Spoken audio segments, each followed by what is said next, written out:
me chamo Luiz Carlos. Sou conhecido como Luiz Marajó, principalmente por conta da comunicação, do audiovisual, que é onde eu tenho atuado nos últimos anos, mas também trabalho com a questão da educomunicação. A educomunicação, eu costumo chamar, é o meio de comunicar e educar através das mídias, entre elas as mídias tecnológicas. Nos últimos anos eu venho me adaptando e aprimorando a questão da minha comunicação aos meios disponíveis, sempre com aquilo que eu chamo de tecnologia do possível. Então, eu sou natural do município de Ponta de Pedras, na ilha do Marajó, Pará, mais precisamente de uma região conhecida como Anajás Grande, onde eu atualmente estou residindo por conta do trabalho que estou desenvolvendo hoje aqui no ano de 2021. Sou natural dessa região, de onde eu carrego bastante da minha identidade como marajoara, como paraense, como amazônica. Eu levo bastante de tudo que eu vivenciei nessa terra, nesse Marajó, e a minha atuação também tem muito a ver com essa própria vivência que eu teve nos primeiros anos de vida, dessa vida ribeirinha, vida de campos, mais ou menos como se percebe o Marajó do Anajás Grande.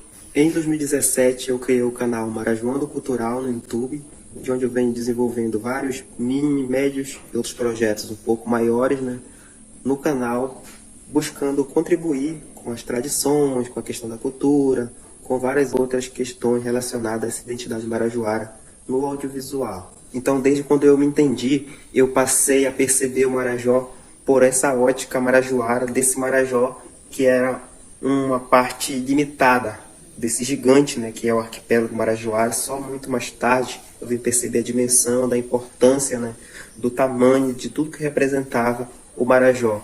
Nos primeiros anos da minha infância, eu passei também no Marajó, nessa mesma região do Anajás Grande, que é uma região de fazendas, O meu pai trabalhou numa fazenda durante muitos anos, de um médio proprietário.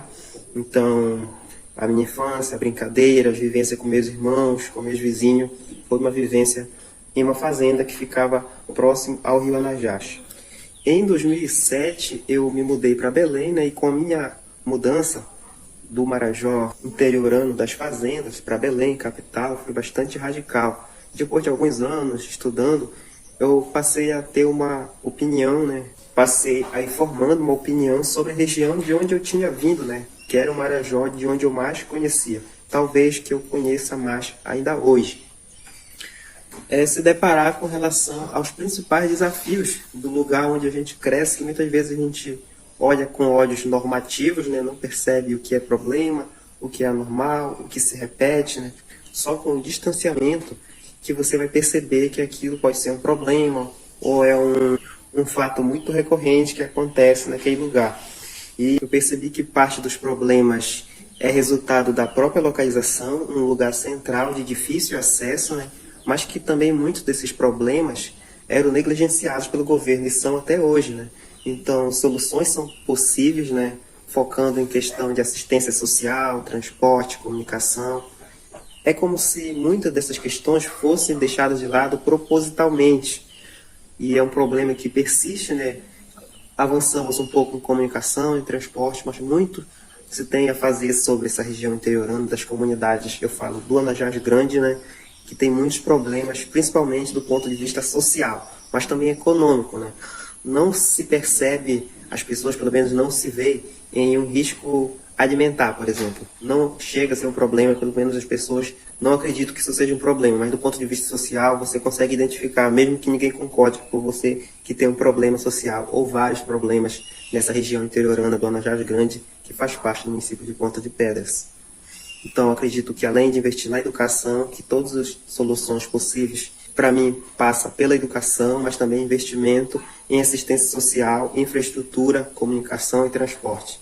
Não apenas esse, mas eu diria que esses são os principais. Então, foi a partir desse ponto de vista que eu comecei a perceber o Marajó interiorano, que para mim era o Marajó, não percebendo o que nos rodeava, e o que não nos rodeava.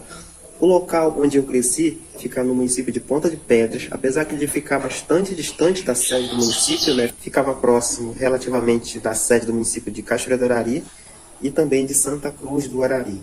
Mas é uma região central, bastante distante dos centros urbanos. sobre as possibilidades, eu percebo assim, todas essas possibilidades possíveis, elas ainda estão por vir, porque tudo que foi feito de melhoria, ou quase tudo, foi feito por autonomia, do ponto de vista dos transportes. É claro que os motores evoluíram ao longo, desde a década de 90 até hoje, né, mas muito foi feito por autonomia. Também no começo dos anos 2000, né, as condições sociais favoreceram para que a maioria das pessoas pudesse melhorar a sua casa, ter algum objeto de valor elétricos dentro de sua residência. As habitações melhoraram bastante, quase todo mundo tem, nem que seja um pequeno motor. Isso foi uma condição dada, né? Mas as possibilidades para essa região, a gente percebe que poderia ser fomentar aquilo que meio que o Marajoara, Dona das Grandes, já faz, que é colocar um projeto solar, por exemplo, em sua casa, porque nós sabemos que é uma região que tem esse potencial. Talvez fosse a única solução. Eu estou dando o exemplo da energia solar, que é uma coisa que as pessoas fazem de forma autônoma, mas que poderia ser muito mais reforçado a partir das prefeituras, dos governos, enfim. Não falando especificamente em um, mas falando em geral, do ponto de vista público, né?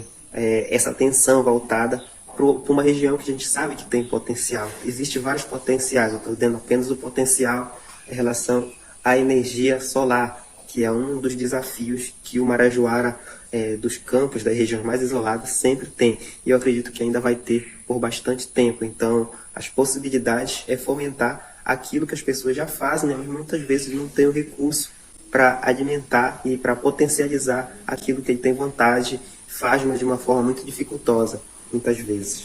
Como todas as regiões que o progresso chega, seja de forma mais rápida, de uma forma que vai favorecer mais ou vai impactar mais, a gente sempre percebe que há uma influência externa em vários fatores: alimentação, comunicação, a forma como as pessoas também acabam saindo e voltando, trazendo influências para cá. Não vejo sempre a influência como algo ruim, mas percebo que o Marajoara acaba mudando, né?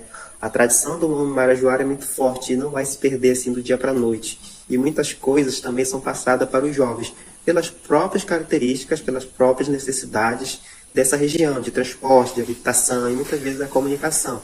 Não significa, no entanto, que várias gerações, que as gerações mais atuais, não vêm dialogando com outras habilidades, com outras potencialidades, como tecnologia. Não pense que você vai falar com um jovem hoje da região interiorana do Anajás Grande que você vai falar de tecnologia e a pessoa não pode dialogar contigo. Pode muito bem dialogar ou não. Existe potencialidade, como eu falei, em várias questões. Uma delas, a tecnológica. E a juventude precisa estar preparada, né, para que, se oportunidades surgirem, mantenha-se essa regionalidade, essa tradição do homem marajoara, mas com conhecimento. Eu acho que sempre que eu falo para alguns alunos em relação a se preparar, uma preparação que tem muito a ver com a qualificação, né, mas sem deixar nossas raízes de lado, várias raízes que precisam ser preservadas. Marajoando Cultural. Para continuar fazendo conteúdo e, quem sabe, expandir o projeto, o Marajoando depende de contribuições. A chave Pix do projeto é esse aí na tela: historialuiz27@gmail.com. Você pode ajudar, mas é claro, se você puder. Muito obrigado por assistir esse vídeo até o final.